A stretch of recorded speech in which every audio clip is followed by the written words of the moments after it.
একমাত্র সম্বল ছিল আমার, এই গাড়ি ছাড়া আর আমার চলার কোনো পথ নাই। এখন কে বা কারা এই কাজ করছে আমরা জানি না। আমার কারোর সাথে কোনো শত্রুতাও নাই, আমি একজন সাধারণ ছেলে, কোন রাজনৈতিক দলের সাথে জড়িত না। অনেক কষ্ট করে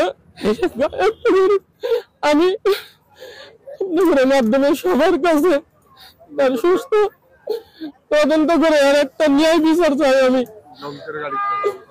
আমার এই গাড়িতে যে কে বা কারা যে দুষ্কৃত গাড়ি হোক, যে বা তাদেরকে আইনের আশ্রয় নিয়ে আমার উপযুক্ত যাতে আমি আর ক্ষতিপূরণ পাই, এরকম একটা আশ্বস্ত আমি মাননীয় প্রধান উপদেষ্টার কাছে যাতে এই খবরটা পৌঁছে দিতে পারে, এটাই আমি চাই আপনাদের মাধ্যমে।